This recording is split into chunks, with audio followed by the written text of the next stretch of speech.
I'm Aaron Sagers, and this is Talking Strange.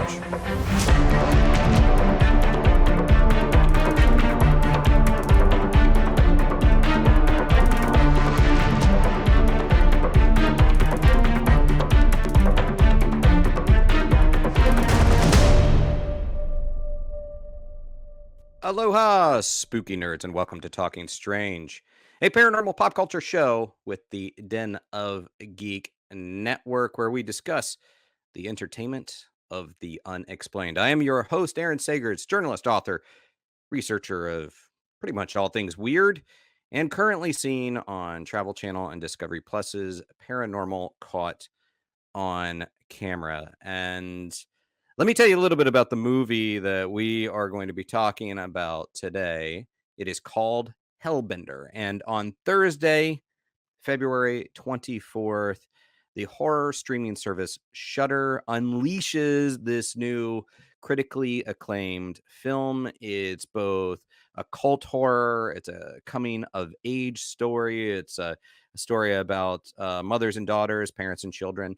And in Hellbender, 16-year-old Izzy, played by Zelda Adams, suffers from a rare illness that has kept her, let's say, isolated on a mountaintop with her mother, played by Toby Poser. And Izzy begins to question her sickness, and as she does so, she pushes back against her mom and against her confinement.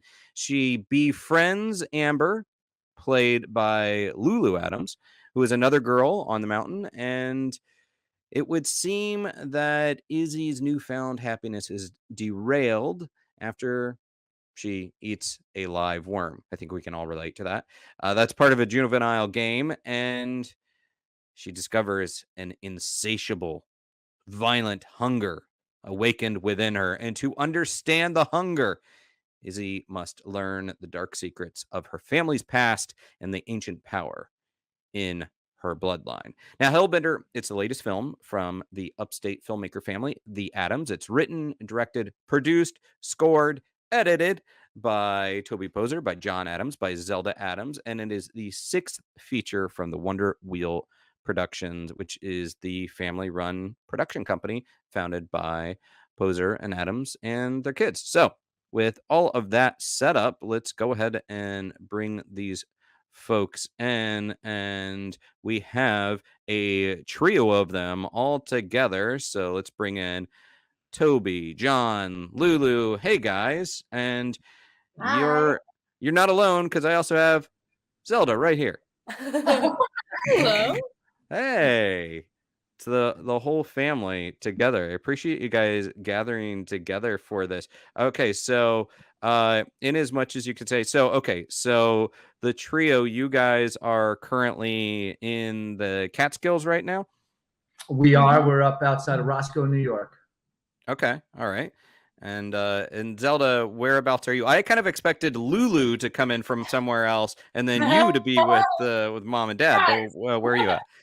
Yeah, this is a little bit different. I'm actually in New York City right now, quarantining, so that's been fun.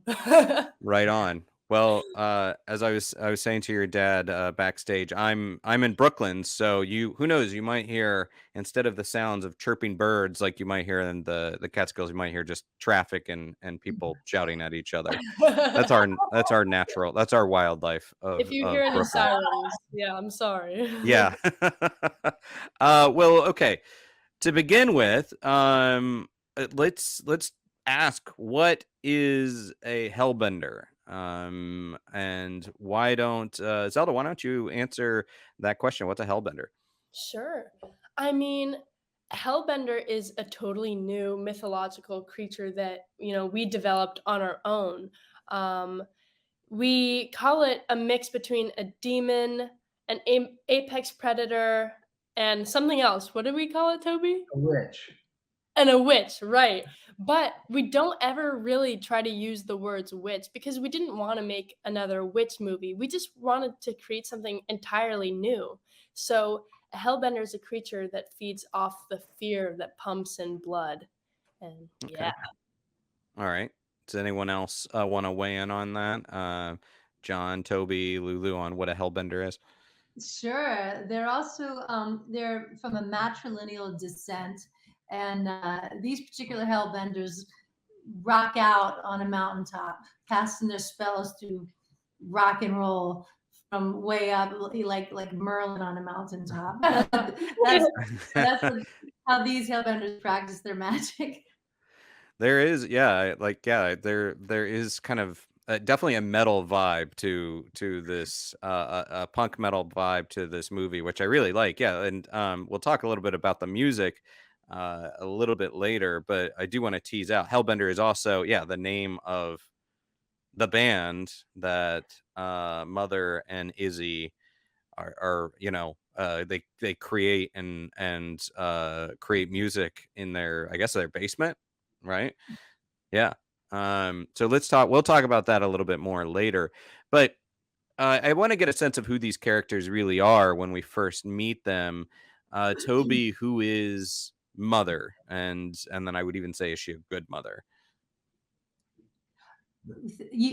She's a good mother. Yeah, I think she's a good mother, and she's also sometimes not a good mother. It depends on what you want to call a mother who wants to protect her daughter at the expense of the daughter following her true nature. Then she's not a great mother. Okay. I think she's a great mother. I think she's just doing the best she can, and the circumstances that are before her are very complicated. And she's a good mother, and she has a great daughter, but a lot of crazy shit is going down. And that's the cross that she has to bear. Upside down cross, I guess. Okay. And Zelda, it looked like you were going to weigh in on that too. Yeah, I was gonna say I do think that the mother is a great person. She thinks that she is doing what is right, but is it? One of the things is that she's kind of hindering Izzy from pursuing her true nature as a hellbender, and is that okay? She wants to raise Izzy more as a human than as a hellbender, but being a hellbender is in Izzy's nature. So, what's right and what's wrong? And talk a little bit about who Izzy is as a character when we first meet her, because as I said in sort of the setup, we know that she's been isolated, we know that she's alone up there, but give us a little bit more kind of color on who Izzy is when we first meet her. Yeah, so I would say Izzy's a sweet, like, punk kid, and her mom has raised her really well. They're practically best friends. They're in a rock band together. Who would want anything more? But she's sick and she's kept away from everyone else. And, she misses that extra touch of, wow, what if, we could go play out? We could go play our rock shows out in front of people and share our art with the world. And soon she starts to discover that she's not really sick. There's something else there that her mom has been keeping from her. And throughout this story, she gets to discover her true nature. Mm-hmm.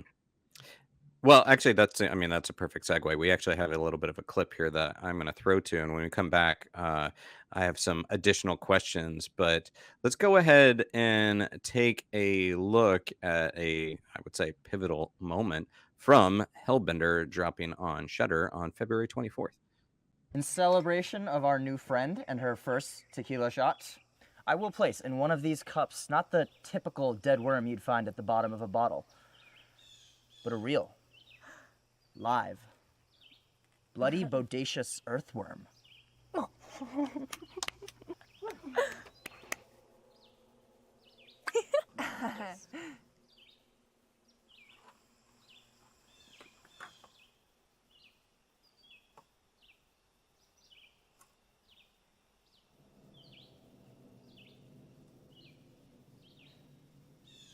Drink up.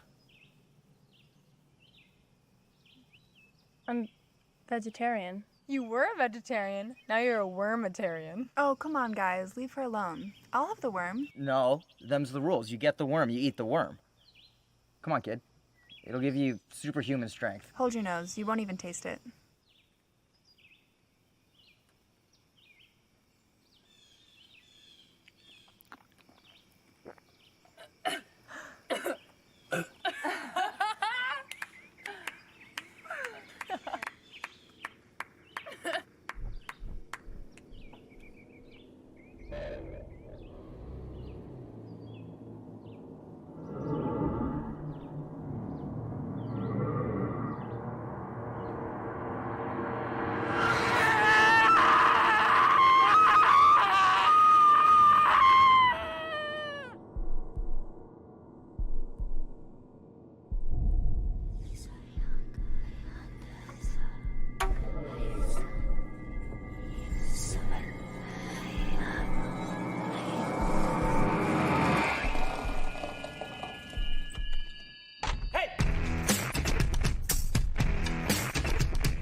I don't know who that one kid is, but he's kind of a dick, or his character is, but but he's like he's definitely one of those characters that in a horror movie you just like you hope he gets his at some point.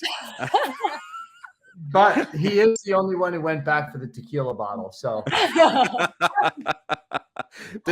Okay, so based on what we've seen, Lulu, you play Amber, who we see in this scene. Kind of explain, what just was unfolding there, and a little bit more about who Amber is. Yeah. So Amber's she's a bit of light and fun in the movie. We do talk about a lot of dark things, and there's a lot of transitions and changes. And Amber is kind of this fun aspect and almost comic relief, I think, that comes in and kind of brings a bit of light and opens up Zelda to that other world that she could delve into. There's a couple different ways that Zelda could go, and she's her first introduction of a possible option and something that kind of lures her into that and shows her the fun and naivety and the playfulness and the rectfulness of how she could possibly be living as a teenager if she wasn't at home. And also, like Izzy may be in a punk band, but she just met a punk. And that's what's kind of fun. She's seeing like, oh, okay, I'm in a punk band, but this is what a punk is. And this looks kind of fun to me. And what I kind of find interesting about Amber is our initial introduction to her is, yes, she represents the outside world to Izzy, the outside world that she hasn't really experienced yet. And she's not necessarily like it seems like a cool kid, but she's not a mean girl from the outset, which is kind of it kind of plays against type a little bit. Was that something that you guys were thinking about when you're constructing these best friend relationship, that you didn't want to go straight to the mean girl kind of approach?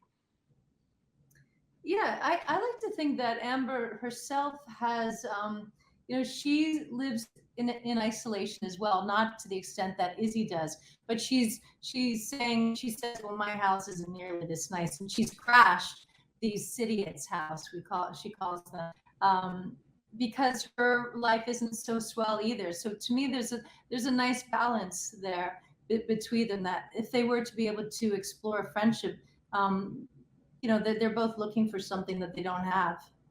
Mm-hmm. I want to bring up just a comment that someone sent our way. Brilliant sound effects on that swallow, and that is good. But and that's also worth noting. John, in addition to Zelda, Toby, and John co-writing and directing this and putting this together, John, you were also working on the sound design on this, correct? And tell me a little bit about what your approach was with the sound design, and in that specific scene, kind of what you were going for there.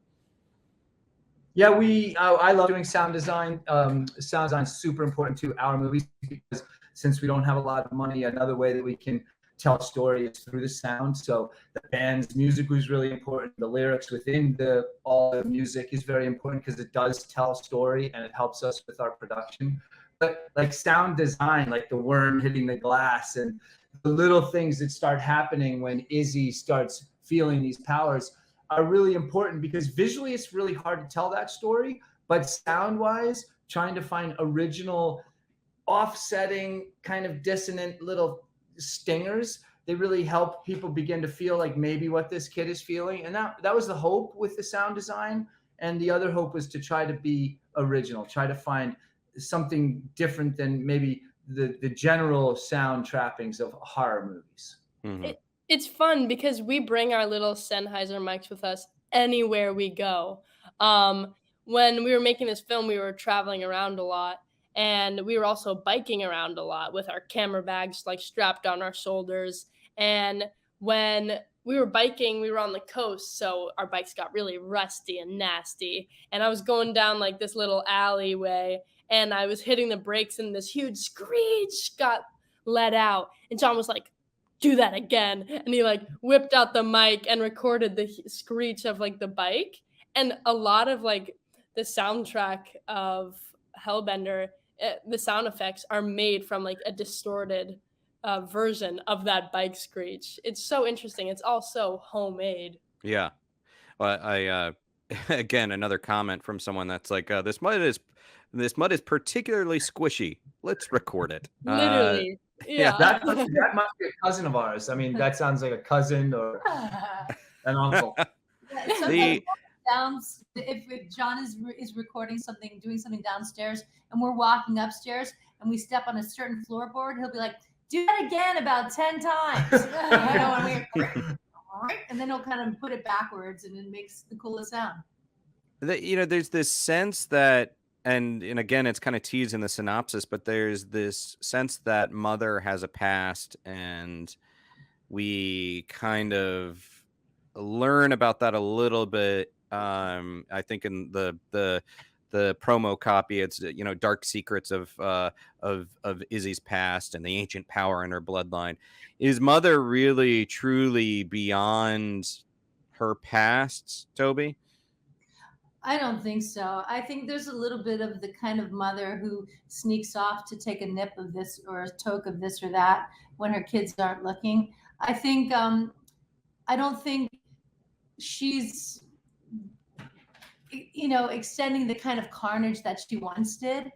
But I think it's up for interpretation. When she looks outside at a deer, and then the next time you see her and her mouth is covered with blood, I'm pretty sure that she's enjoying that deer. I think what her concern is that if her daughter starts enjoying deer, then she might start enjoying humans too. But Yeah. I don't think Mother is fully done, and I think that's at the end. Well, I'm not going to spoil anything, but I think Izzy would like nothing more than for her mother to be a real hellbender and let it rip with her. Well, and again, without giving, I don't know if this is. I'm not going to say it. I'll let you say it. But John, you're not just behind the scenes on this. You do appear in the film as well. Yes, yeah, we can mention this one because it's 20 minutes in. I get completely dusted because the mother's protecting her kid, and it's like this guy trespasses, and it was just a great way to just show exactly what you just asked. Is she really done being a hellbender? Absolutely not. She's a hellbender when it's her, and it's her nature. In a sense, that scene like shows she's a wicked hellbender. This guy's trespassing. He could possibly blow the whole secret that she's hiding from her daughter. And so she just doesn't even take any chances at all. She leaves nothing to chance, and she just totally dusts this guy.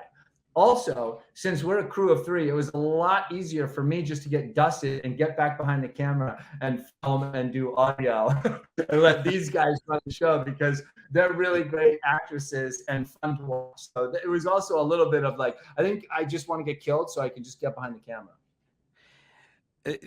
Something I was really kind of noticing that sort of spoke to me, I think, is this is not, I mentioned coming of age story, and it is, but it's more than that. It's sort of who are we coming from, and I think specifically that scene sort of sets up the switch is flipped with Izzy, that she's got to start wondering about who her mother is, what her lineage is.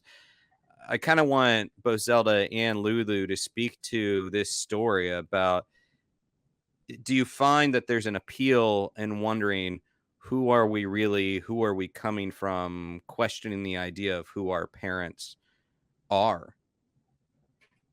Yeah, actually, part of this did come from inspiration of Toby learning about her heritage, her background. And I feel like Toby can say a lot more on that than I can, but there was a lot of inspiration of, what do you actually come from? What do you carry on? How much power do you have in passing that on or not continuing that? And a bit of that teenage kind of getting a nice taster of both of those sides. Yeah, definitely. Go ahead, Toby. Oh, no, please. Well, it's interesting because I feel like the relationship between Mom and Izzy and the relationship between Lulu and me and our parents now is very different. I think John and Toby are extremely open with us about like their past and, where they've been and their stories and everything, and who they are. And however, I think that the mother keeps a lot of that away from Izzy. So I think we were kind of telling an opposite story from like the life that we really live. And that's kind of just our personal play on like family dynamics. You know, a lot of parents will be strict and hide a lot of things from their children, and then the children end up being sneaky and pursuing those things that their parents hide from them. But in real life, you know, John and Toby are extremely open about all these things, and if anything, I'm just like, all right, I don't need to do those things because they've told me all about it. Yeah, and you can also kind of understand why some parents do want to hide things. I'm not saying that's the right choice for us. It's not. We think we protect our kids better by illuminating all the things that can go wrong. But you can understand why some parents do hide things, because they just love their kid. They want their kids to be safe. And this story was born because Toby's mother and father hid something very important from her whole life, and her mother revealed it on her deathbed, which was that the man who raised Toby wasn't actually her blood father. She was donor conceived. And we were together when we found that out in the hospital. And it was a bombshell, as you can imagine. And we got into the car and I looked at her and I was like, holy shit. That I'm speechless. And she was speechless too. But immediately it became a story seed. And I think I won't speak for Toby because she can speak for herself and she's sitting right here. I think Hellbender was a super cool cathartic experience. I don't know. What do you think? Yeah, please speak to that. It was pretty cool. I mean, when you don't know when you're 50 years old and you're like, wow, who is my dad? And you make films, you can't help but take it to, well, was he a creep? Was he a serial murderer? You know, or who is this dude? And so it ends up he was a really nice Jewish doctor. and so I got a little lucky there on that front. Yeah, you know, and I actually I've discovered all these siblings, these half siblings. I'm the oldest of 8 new siblings that I have. And it's pretty cool. And when I got to know these siblings, I realized there is a lot to be said about nature, because we're a lot of like in many ways. Our core nature is very similar. I'd say, well, I'm more like them than the brother that I was raised with, who I'm not biologically related to at all. And so it's neat, you know, the whole question of nature and nurture. It really inspired this movie, and whether it's good to suppress that nature. What is that nature? If you're a coyote or a wolf, is it bad that you want to kill a lamb? No, it's not. Is it bad that a hellbender wants to eat a human? Well, to a hellbender, it's not. You know, we had fun playing with all these questions. Do you think that? Well, did this story that emerged? I'm kind of processing that is a bombshell. Do you think the story that emerged from this family bombshell did it kind of spring forth fairly formed as far as not hellbenders, I guess, but you know, there's this alternate path where you can find out that you mentioned axe murderer, that you could find out that your parents were an axe murderer, and they're out and out a villain, and they continue being an axe murderer, and maybe they want you to be an axe murderer, maybe not. Or there's this path where mother is trying to hide Izzy from the secret. Was it automatically this one path of the mother protecting Izzy, or was it there's a version of Hellbender where she's like, all right, yeah, let's tear shit up?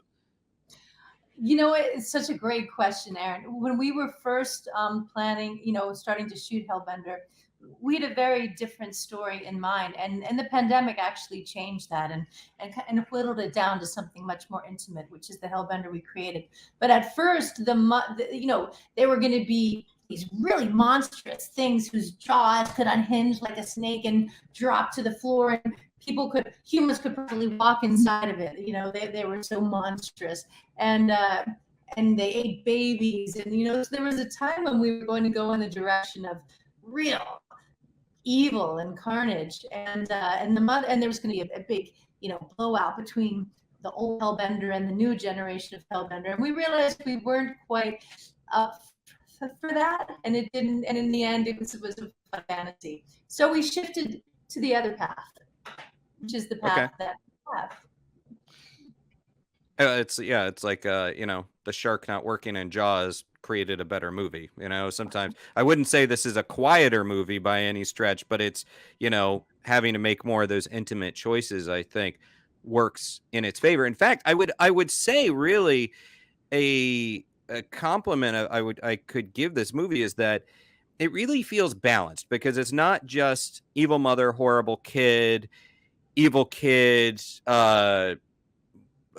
weak innocent mother. It's I find myself at different times throughout this movie rooting for Zelda's character, and then Toby, your character. I don't quite know which one I'm rooting for more. Is that definitely, was that an intention going into this, that because there's a lot of horror movies where, I don't know, Carrie springs to mind, where it's a horrible parent and an abused child, or some other version of it. Was it really an intentional decision to make this balanced? Yeah, It's so important to us to have the antagonist and the protagonist keep flipping. In the movie we made before this, The Deep You Dig, the antagonist actually, hopefully the audience sometimes in that movie also wow, I really feel for this guy. I kind of almost like him. And we definitely wanted to keep flipping the antagonist protagonist roles in Hellbender. And because we wanted the audience to ask, I think what's fun about Hellbender, and hopefully the audience will find it fun, is who gets to sit in the seat of judgment and why. So it's there's a poem in the movie that talks about a wolf, and a wolf is a wolf, but from a lamb's point of view, a wolf is a terrible, terrible, terrible thing. But from a wolf's point of view, a lamb is a tasty meal, and it should eat the tasty meal. And so from a human point of view, a Hellbender is evil, real evil, because what it does to humans is really dark and twisted. And but from Hellbender's point of view, doing those dark and twisted things is actually really excellent following of your nature. And so it's just fun to ask yourself, how should I judge these people? I think it's fun, and I hope the audience enjoys that kind of questionable problem. Yeah. Zelda, you were speaking about the balance of it as well. No, yeah, definitely. We always want the audience to go home and wonder, oh damn, I don't really know who is right or who is wrong. This is because characters are so complex, and we watch a lot of movies together. We just recently rewatched the entire Marvel series, and we started talking about Thanos, who is the antagonist. We were like, wait, he's kind of a little bit right. Why do we all hate him again? So it's really fun when you watch a movie and you're on the fence about, oh, I don't know how to feel. So yeah, we definitely really wanted to do that. I didn't expect Thanos to come up in this conversation, but I'm here for it. Was there any kind of obviously you guys have already worked together on films, and you are a team, you are a crew, but when you're also exploring family situations, were you finding there were new things coming out about one another and about your interactions with one another? Even, I'll start with you, Lulu. I know you kind of came in and you were filming somewhat socially distanced at one point, and you're playing this friend to Zelda's Izzy, but you're also obviously a sister in real life. Were you guys finding new things out about one another, especially since you were coming in from college, right? Yeah, I had already graduated, and I was just teaching in Oregon, so I was living on the other side of the coast.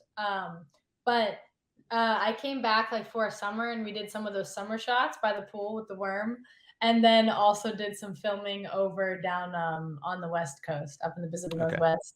But discovering, I think, always just mild things, just because my sister and I are both, and everybody are always changing, that it was great to see Zelda at a different time. And she was doing her online schooling now while they did the road trip over during the pandemic. And I was out of college and doing this new career I was trying out. So I think there was the newness in that way of just small kind of sister bonding, being like, so what are you into now? What are you doing? You're in calculus? Damn, I never did calculus. Things like that. But mostly just dealing with the pandemic and kind of using it to our advantage in filming, because it made it so authentic that Zelda and I are close and we are sisters and we've always grown up together as friends. And now we had to play fresh friends apart with that awkwardness. I would also add that I learned how I've always known Lulu's a fantastic actress, but this movie especially, she did some true like method acting or something, because we all were watching her act from behind the camera and we were like, what the hell? Is she okay? Like, we need to send her to a therapist and make sure everything's okay. I won't give anything away, but the second half of the movie, watch the scenes and put yourself in our shoes. It's so true. Lulu, she's a bubbly, really happy person. And she could be talking, cracking jokes, farting. And the next minute we're like, we got to shoot it to be like, oh. She was a great scream queen. That's great. And Toby, what about you? I mean, and John, but when you're sharing scenes together, Toby and Zelda, were you kind of discovering new things about your daughter, even though you've obviously already worked behind the scenes and on camera with her before? I'm always astounded when I'm on camera with Zelda, just how powerful she is. A hellbender. She is one powerful, like, young woman, and so sometimes when I would be working with her, I would kind of there are moments where I would get lost in my motherness, where I just thought, oh my God, I love this kid so much. And I wish I could have acted with Lulu because I would have felt the same way. But then there are other moments where I would completely step out of myself and be like, damn, she is fierce. So no, it just reminded me about what a powerful young thing she is. Oh. Yeah, this is a world of magic. And well, I mean, first off, I know, Zelda, you said you didn't want to kind of go in the direction of full on witch, but there's a witchy vibe to it, which I love. Kind of why go in this occult? I mean, you even mentioned sort of the Marvel movies, and this could be a movie about a mutant gaining powers. This could be essentially a version of a superhero movie. Why did you go towards the occult? Why'd you go towards the world of magic? And additionally, did you guys do any kind of occult research or witchy studies to inform your approach on that? And Zelda, why don't you begin? Yeah, definitely. Well, we just love working like with what's at our disposal, and nature is always there for us. In every single one of our movies, we've always taken advantage of nature. She's always there whenever you need her. So I would say a lot of our story and like the creation of Hellbenders is directed around the nature around us. It's very isolating, and there's a lot of hidden magic within nature. And John is really good at talking about this, but we did want to explore the idea of hidden magic, because that's something that we experience a lot where we live up in the mountains of the Catskills. Right, John?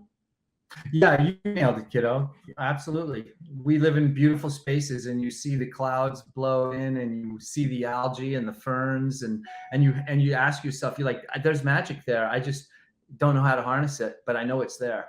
And so we allowed the Hellbenders to know how to harness that magic. It was in their DNA. They know what to do with ferns and moss and mushrooms. I absolutely, as someone that really loves this stuff, yeah, the surrounding, the natural surrounding of this film really does. It's almost like a character in of itself that really lends itself to the feeling of life and this flowing magic throughout. Where there is this scene where we kind of see some flexing of powers as the magic is tapped into, and I guess, like, did you guys establish certain rules to the Hellbender universe about what they could and could not do and how far their power could stretch? Lulu, you're shaking your head. Toby, you're shaking your head. I mean, whoever wants to dive in on rules. I love hearing about universal rules. Yeah, we had a lot of fun building this Hellbender world, and it did hint, in many ways, hinged upon nature, and the Ouroboros. So if you think about the cyclical nature of nature, that one season consumes the last and gives birth to the next, and the brutality and beauty of nature in equal measure. Where we live, we constantly hear coyotes howling and rabbits dying, and then you have the rivers as well, eating away the human forms like roads. Everything's just devouring everything. And the Ouroboros, the snake that eats its tail, that was sort of like a wonderful kind of theme for us. In fact, originally we thought, well, maybe they're descendants of the Libyan goddess Lamia, the serpent goddess Lamia. So we didn't go that direction, but all those things influence us for sure. And then another thing I wanted to mention too, another rule about two things. As far as their magic goes and the spells that we created for them, we based them in the most rudimentary language. And we thought, well, they're surrounded by nature. What does nature offer that's simple? In the way that a kid sits in the mud and makes mud pies and creates things out of stick castles out of sand. We thought, everything in their magic should be, created from the resources of nature. So you have, ivy makes your hands sticky. And you can climb trees, the sigils that they make to spy on each other. They paint with blood and bird's feathers, and it looks like an eye. So all of these things have a very strange, crude logic to them that we had so much fun. And we also thought, if they say a poem, it should sound like they're doing a rope, like a little kid. So we were trying to have kid logic. Then lastly, another thing that the blood, we were really interested in the blood. The magic comes from the fear in the blood, because historically, if you think of women and the persecution of witches, basically it was people who were just feared of very powerful, resourceful women. We thought, well, if your fear is going to be our end, then we're going to devour that fear and grow strong from it. And so that's really the Hellbender magic in a crux. Well, there's a practicality to the magic, as you said, like using what's around you, and we're kind of introduced to that early on, even before we're necessarily seeing the magic side of things. Just them eating, roots, eating the things that are around them, and then eating other things. It's practical. And I think that kind of adds to sort of the practical lending to the magical. You guys, as I mentioned balance earlier, you as a family seem very balanced. I know this was a shared writing project and directing project. When you guys are all working together, what is the process? How are you breaking down the writing? How are you breaking down the directing? Does everyone kind of take turns? Everybody gets equal say on everything? How does it go? And I'll throw this to John. Why don't you start, and then we'll go around. I think that at this point we've made 6 movies together, so we all understand each other's strengths, and we understand where people like to be in the process. And like, Toby is a wonderful writer who understands how to complete circles and story arcs. So we may come up with stories on the way to soccer practice and shoot ideas around, but when it comes down to, okay, this is what we're going to do, we drop it in Toby's lap, and Toby takes the skeleton and puts meat on it. What do you think, Lulu? Yeah, I think Toby is like the great organizer and really keeps us in line and writes things down. And she is a talented writer as well and has been an actress her whole life. So that has a lot of influence on how she understands a screenplay.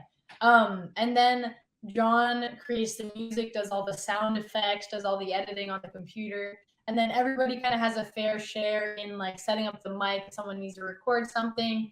And with camera shooting, there's a lot of who is not in front of the camera right now goes and films behind, because everybody has about the same understanding, and so just it's kind of necessity based. And usually if there are a few people free, or even the actors, we kind of take turns. Like we don't follow the scene exactly by how it's written. We kind of get into our characters and each have a say. And I don't think your character would say that. Yeah, I don't think mine would say that either.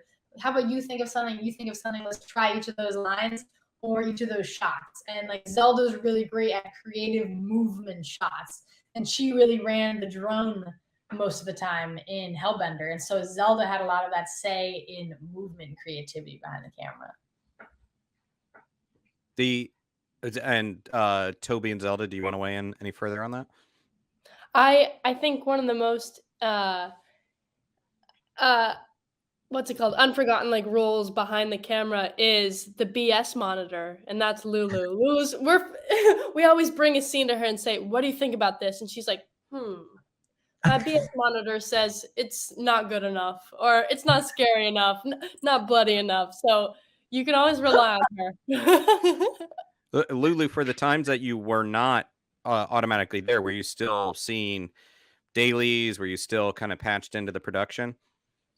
Kind of a mix across. Like I didn't get like huge videos ever really, I think, from across the country, but it was more like, hey, what do you think about this? Or discussing things on the phone and talking about, hey, we might need you to scream in a field somewhere. And I live in the city. Oh fuck.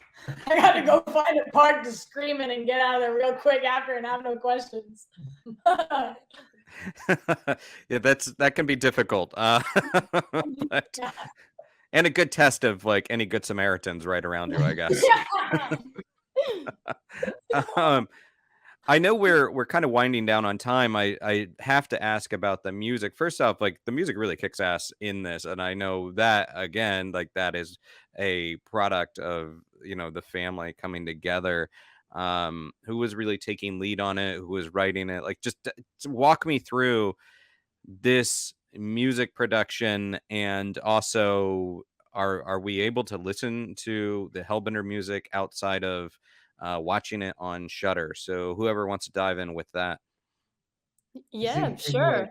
Well, thank you so much, first of all. We've been making music for ever since I could remember. I've always been raised on John and Toby's music, a lot of, hardcore and metal and grunge. And when I was 8 years old, I started playing drums, and John and I made our first band together called Kid California.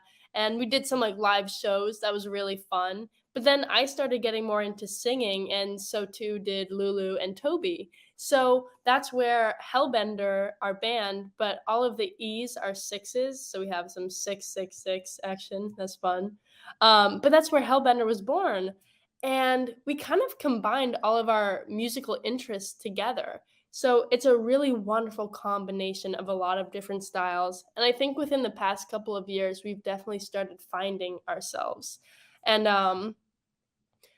John is like a powerhouse. He pumps out like 5 songs a day. I crap you not. It's actually ridiculous.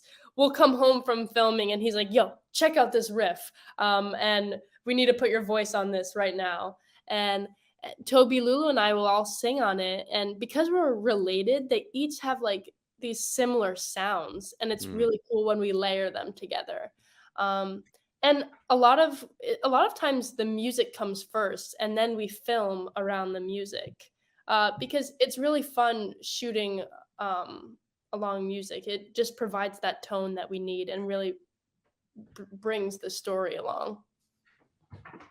Yeah, and somebody just asked the question about where does Hellbender, which comes first, the movie or the band? And actually, the band came first, and we were shooting a video to a song we have called Black Sky, and a kind of editing mistake happened in the process, and we fell in love with the mistake. And once we figured out the architecture of that mistake, we thought, you know what, this would be really kick-ass in a movie. This could really inform like visions and stuff like that. And so all of our visions and the book visions in the Hellbender movie are from a video that we made before the movie, and kind of inspired us to, let's take this idea of these not witches, but these powerful beings, and make a whole movie about it. That Toby's big reveal. Yeah, big reveal. Very big. Yes. And wait, can we listen to the music elsewhere? Yeah, the music, a lot of our release songs are on like Apple Music, Spotify, YouTube, and we have, a lot of music videos on YouTube that we've made, including the one that inspired Hellbender, Black Sky. But we are working with a company called Ship to Shore, and they're going to be releasing the soundtrack for Hellbender on vinyl, which is so exciting. There's like 23 songs on it, a lot of them that didn't make it into the movie that I think people will really, really like. So keep a lookout.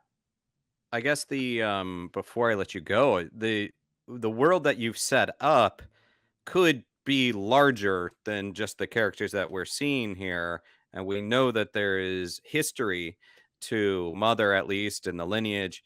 So I guess what I'm leading up to, especially since Zelda, you mentioned Marvel movies and Thanos and everything, is there the potential for sequels for a Hellbender cinematic universe? Hey, I would absolutely love that. I think Izzy should go on tour. Lulu, would you come back as a Hellbender and a sequel? Oh, fuck yeah, I would love to play Hellbender. I'd love to do that. Toby, John, can we see more out of this universe?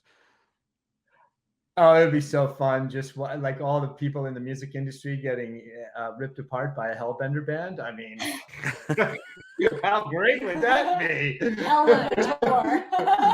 I would love to see it.